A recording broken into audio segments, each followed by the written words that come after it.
Hey, what's up, Internet? I hope you're doing well today. It is a fantastic morning. It rained all night, so everything just kind of feels fresh. I might go for a little drive later on, but this drawing I started this morning. I just finished a different drawing of it's very different. Hold on one second, let me grab it. It's this one here, which is very cartoony, very I would say high concept. Um, I don't know. I don't know. I've heard the phrase high concept, low concept, that kind of stuff before. I think it's kind of similar to the idea of high fantasy, low fantasy type stuff. Like, a high fantasy would be like a whole other made up universe, or I don't know, a legend, or something like that. And then low fantasy would be like somebody finds a pterodactyl in modern day, something like that, where it's just like a fantastic element interjected into like mundane life, you know. And I really, really like kind of a gentle mixture of the two. I think it's very fun when you're like just daydreaming, right? I love to daydream. I love to just when I'm doing anything, I'm usually not mentally there unless I'm like in a conversation, and then I'm paying attention to the person. But uh, my whole life, I think I've gravitated towards work where I can get it done physically, but mentally be elsewhere. I've done, like tree work, I've done machine work, and you have to be safe and you have to pay attention to what you're doing. But then there's also long stretches of time where you're, just cutting a bunch of branches if you're doing tree work, or long stretches of time where you're just applying a chemical and you can kind of zone out and, think about, raccoons that spin their tails and fly around. Like, you don't have to be in there in the moment or whatever, in the moment. So I think that's translated to the kind of stuff I like to draw and paint, where um, I like a mixture of the mundane and then the more fantastic elements. I have a hard time with just total fantasy because it just there's something about it I can't latch onto, and that's probably just because I'm not a very imaginative person in general. It's hard for me to like understand things.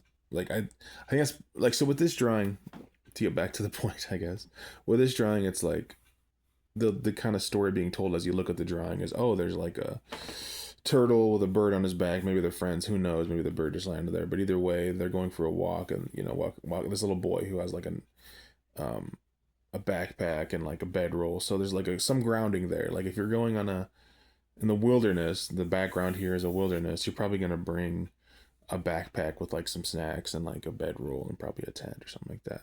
So it's not just total, a fantastical world. There's some grounding. I don't know. But then also the turtle's walking with him, like so there is some fantasy there. But yeah. So that's basically what I'm getting at with this drawing. Is I like this kind of thing where there's a little more grounding, but also some fantastic elements. But it's not just total out there fantasy, because I have a hard time grasping that kind of stuff. Like I I don't know if it's a good thing or a bad thing, but one time I stopped and just really started thinking about the idea of superheroes, right? Like superhero comics and all that stuff.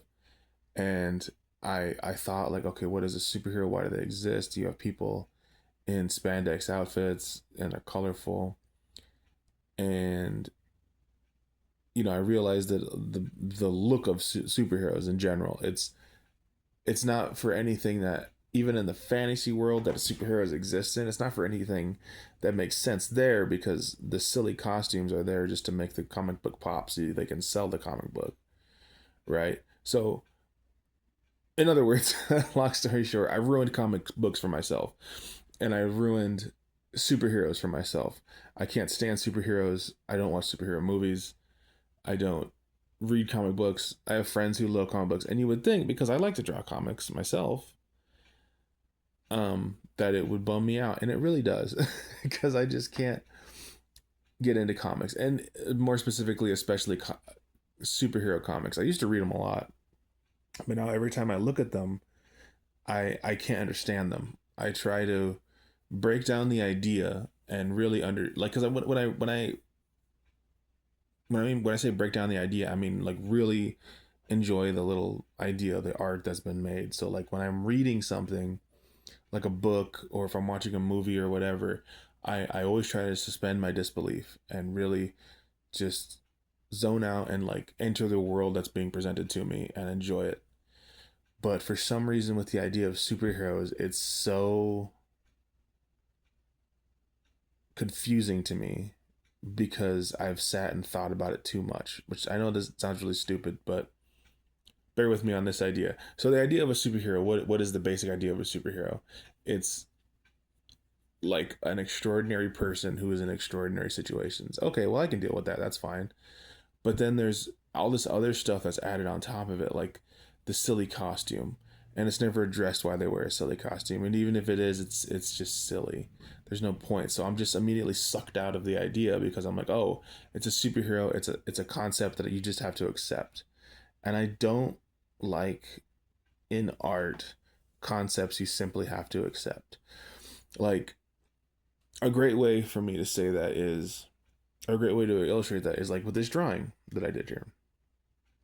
This drawing doesn't ask you to accept a concept to look at the drawing, right? You can just look at the drawing and say, oh, there's a turtle, there's a bird, there's a person, they're walking around in the wilderness.